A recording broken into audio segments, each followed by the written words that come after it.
میں ہوں آپ کی ہوسٹ، آپ کی دوست جادوگرنی ٹری ہری۔ اس وقت آپ میرے ساتھ FM 420 سن رہے ہیں، جو کہ ہے آپ کا اپنا ریڈیو اسٹیشن۔ یہ روزانہ آپ اسی وقت پرستان کوکاف سے براہ راست سن سکتے ہیں۔ اپنے پروگرام کا باقاعدہ آغاز کرتے ہیں۔ میں پہلا ٹریک پلے کرتی ہوں، شتوت نگڑا جادوگر، اور آپ کی ہوسٹ جادوگرنی ٹرنی ہری کی آواز میں۔ آپ سانگ سے لطف اندوز ہو۔ میں جب تک بال برش کر کے آتی ہوں، میں سو کر اٹھی ہوں اور سیدھی ادھر آ گئی کہ کہیں میرا پروگرام لیٹ نہ ہو جائے اور میرے سننے والے بیچارے پریشان نہ ہو جائیں۔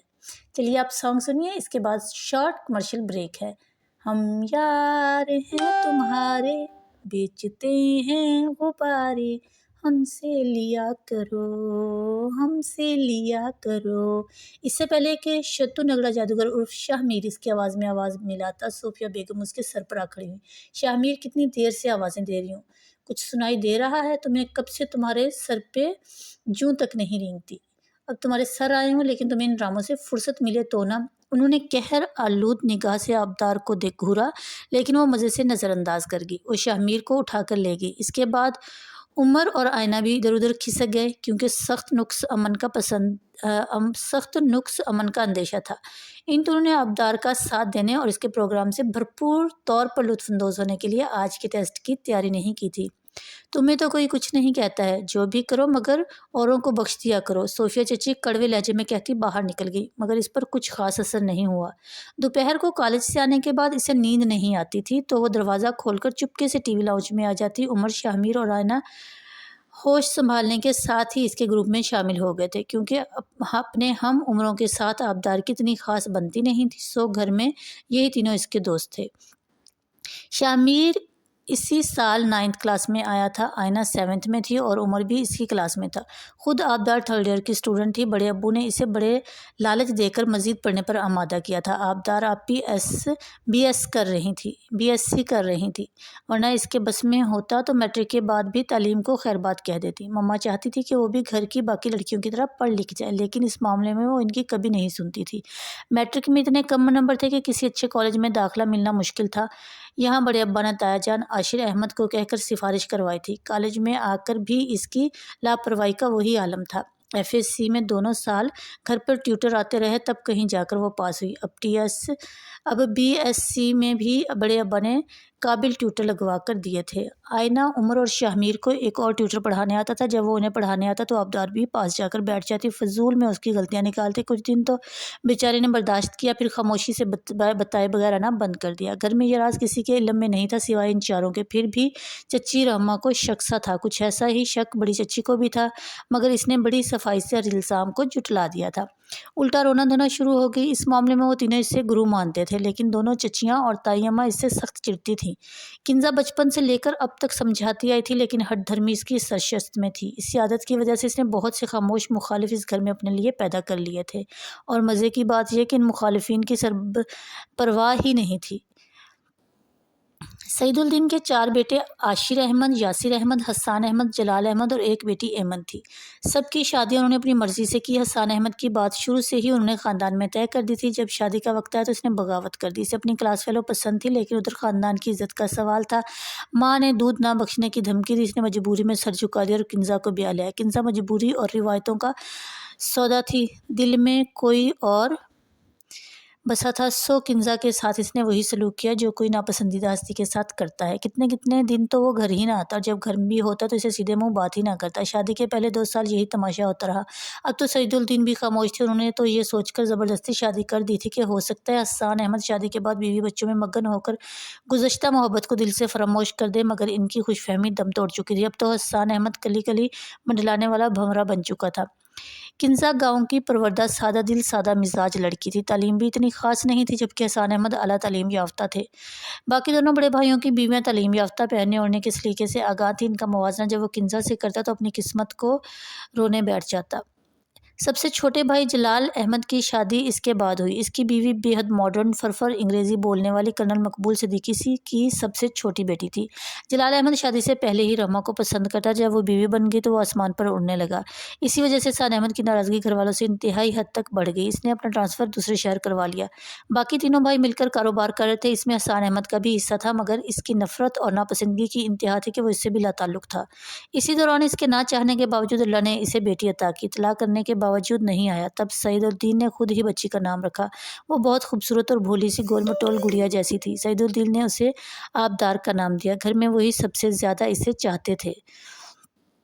4 ماہ کی تھی جب حسان احمد نے پہلی بار اسے دیکھا۔ کنزا کا خیال تھا کہ وہ بیٹی کو دیکھ کر خوش ہوگا، لیکن اس نے کسی تاثر کا اظہار نہیں کیا تھا۔ ایک نظر کے بعد وہ دوبارہ نظر ڈالنا بھی گوارا نہ کیا۔ جب بھی آتا اس کا رویہ انتہائی لا تعلقی والا ہوتا۔ سعید الدین کے سر پر بھاری ذمہ داری آ پڑی تھی، جو جوان بہو کے ساتھ ساتھ یتیم پوتی کے سر پر دست شفقت رکھنا تھا، کیونکہ کنزا نے میکے جانے سے انکار کر دیا تھا۔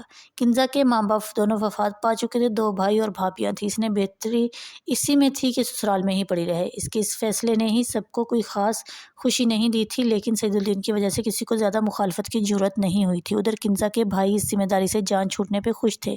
انہوں نے سکون کا سانس لیا۔ کنزا کو قدم قدم پہ احساس دلایا گیا کہ تم شوہر کی منچاہی بیوی نہیں ہو، اس لیے وہ پہلے ہی گھر میں دبی دبی رہتی تھی۔ دیورانیاں جٹھانیاں سب کے مذاق اڑاتے۔ دوسری طرف آبدار تھی، بچپن سے ہی باپ کے پیار سے محروم، اوپر سے باپ کا سایہ بھی سر سے اٹھ گیا۔ اس نے شروع سے ہی ماں کو گھر والوں کی جی حضوری کرتے دیکھا اور ذرا ذرا سی بات پہ ڈرتے دیکھا۔ حسان احمد کے لیے کسی مہمان سے زیادہ اہمیت نہیں رکھتے تھے، بس کھڑے کھڑے آتے اور چلے جاتے، اور اسے کبھی پیار بھی نہیں کیا تھا۔ پہلے بچپن تھا، وہ ان باتوں کو سمجھتی نہیں تھی۔ اوروں کی طرح اس کے ماں باپ بھی اکٹھے کیوں نہیں رہتے، ہنستے بولتے کیوں نہیں، لیکن وہ ان باتوں کے جواب ڈھونڈنے کی صحیح بھی نہیں کرتی تھی۔ اس نے اکثر ماما کو روتے ہوئے دیکھا تھا، کبھی اس کو زور سے ہنستے ہوئے نہیں دیکھا تھا۔ آبدار کو قدم قدم پہ احساس دلانے والے بہت سے لوگ تھے کہ تمہارے پپا نے تمہیں گود میں نہیں اٹھایا، وہ تمہیں اپنے ساتھ پارک بھی نہیں لے کر گئے، وہ تمہیں چاکلیٹس لے کر نہیں دیتے، وہ تمہیں سینے سے نہیں لگاتے۔ آنکھوں سے آنسوں کی جھڑی بہہ جاتی۔ کتنی کرب بھری راتیں تھیں جو اس نے چھپ چھپ کر روتے ہوئے گزاری۔ وریشا عزت صوبان کے پپا کتنے پیار سے ان سے بولتے تھے۔ تایا ابو بڑے چچا کے بچے ان سے پیار کرتے تھے۔ کچھ اس کے ہم عمر تھے، ایک گھر میں رہتے تھے، لیکن رہن سہن اور سوچوں میں زمین و آسمان کا فرق تھا۔ آبدار کے اندر سرکشی ابھرنے لگی۔ اب وہ کزنز کی باتوں کا پلٹ کر جواب بھی دینے لگی۔ اسے کسی کی پرواہ نہیں تھی۔ اسے اچھی طرح پتا تھا بڑے ابا کے سامنے یہ لوگ کچھ بھی نہیں بول سکتے، دل میں جو بھی ہوتا کہہ دیتی۔ میٹرک میں اس کی 3rd ڈویژن تھی، کسی اچھے کالج میں ایڈمیشن ملنا محال تھا۔ تب وہ روتی دھوتی بڑے ابا کے پاس پہنچی کہ مجھے بھی وریشا اور غزہ کے کالج میں ایڈمیشن لینا ہے۔ وہ اس کی آنکھوں میں آنسو برداشت نہیں کر سکتے تھے، تب انہوں نے بڑے بیٹے عاشر احمد سے کہہ کر اس کا ایڈمیشن بھی وریشا کے کالج میں کرا دیا۔ آبدار نے کالج میں آ کر بھی پڑھائی کی طرف کوئی خاص دھیان نہیں دیا، بلکہ غیر نصابی سرگرمیوں میں بڑھ چڑھ کر حصہ لینے لگی۔ خاص طور پر سپورٹس میں اس کی دلچسپی تھی۔ یہی وجہ تھی کہ FSC میں وہ دور دور کر بھی رو رو کر پاس ہوئی۔ اس کی ضد میں اس نے بھی FSC کیا تھا۔ FSC کے بعد وریشا اور غزہ دونوں میڈیکل کے انٹری ٹیسٹ کی تیاری کرنے لگی۔ یہاں آبدار ہار گئی کیونکہ دونوں کے مارکس بہت اچھے تھے۔ وریشا کا ایڈمیشن ہو گیا جبکہ غزہ انٹری ٹیسٹ میں رہ گئی، تو اس نے BCom میں ایڈمیشن لے لیا۔ اس کا پروگرام اب MBA کرنے کا تھا۔ آبدار کو تو حساب کتاب کے ویسے بھی وحشت ہوتی تھی، سو اس نے مجبوراً BS میں ایڈمیشن لیا۔ ان کی خواہش تھی کہ آبدار پڑھ لکھ کر کسی اعلیٰ مقام پہ پہنچ جائے۔ ایسی خواہش کنزا کی بھی تھی۔ وہ چاہتی تھی کہ آبدار خوب پڑھے تاکہ اس کا مقدر ماں جیسا نہ ہو، پر وہ کسی کی کہاں سنتی تھی، ضدی تھی۔ آبدار آنسو پونچھتے نظم سے اٹھ کھڑی ہوتی تھی۔ پورے گھر میں اسے کوئی اپنا ہمدرد نظر نہیں آتا تھا۔ اندر ہی اندر تائی جان چچی جان اس سے سخت چڑھتی تھی، لیکن بڑے ابا کی وجہ سے کھل کر کبھی بھی کوئی اس کی مخالفت نہیں کر سکا تھا۔ ایمن پھپھو اپنی فیملی کے ساتھ کینیڈا میں مقیم تھی۔ ان کے شوہر کا وہاں اپنا بزنس تھا۔ وہ شادی کے بعد وہاں شفٹ ہو گئی تھی۔ وقتاً فوقتاً پاکستان آنا جانا لگا رہتا تھا۔ ایک بیٹا اور ایک ہی بیٹی تھی ان کی۔ بیٹی کی انہوں نے شادی کر لی تھی اور بیٹے کے لیے لڑکی تلاش کری تھی۔ ابوبکر نے ان سے کہا تھا کہ میرے لیے لڑکی پاکستان میں دیکھیں۔ وہ سرجری کی اعلیٰ تعلیم حاصل کر رہا تھا، بہت قابل اور ذہین نوجوان تھا، سو ایمن کو پاکستان آنے کا پروگرام اچانک بنا تھا۔ وہ 3 سال بعد آ رہی تھی اور اس بار ابوبکر بھی ان کے ہمراہ تھا۔ اس نے اپنے آنے کے مقصد سے پہلے ہی سب کو آگاہ کر دیا تھا، سو بڑی جوش و خروش کی کیفیت تھی۔ گھر میں جو آن لڑکیاں موجود تھیں ان کے لیے مناسب بر ڈھونڈنے جا رہے تھے، اور ابوبکر سے بہتر بر ان کے لیے اور کوئی نہیں ہو سکتا تھا۔ مہذب اور دھیمے لہجے میں بولنے والا ابوبکر سب کو ہی اچھا لگا تھا۔ آبدار کو بھی وہ پسند آیا تھا، بس اسے ایک شکوہ تھا کہ ابوبکر بھائی بولتے کم ہیں۔ وریشا نے ان کی آمد پر کالج سے خصوصی طور پر چھٹی لی تھی تاکہ ابوبکر کو بھرپور کمپنی دے سکے۔ ابوبکر بھی اس کے ساتھ گل مل گیا۔ یہ بات چچی کے لیے بڑے اطمینان کا باعث تھی۔ معزز سامعین، آپ کی سماعتوں کو تازگی بخشنے کے لیے ماسی پھڈے باز تشریف لا رہی ہیں۔ لیجیے وہ اپنا تازہ کلام پیش کرتی ہیں۔ ابوبکر ٹی وی لاؤنج میں بیٹھے بیٹھے نیند کے غلبے میں تھا۔ وہ دیوار کے ساتھ رکھے صوفے پہ دراز تھا۔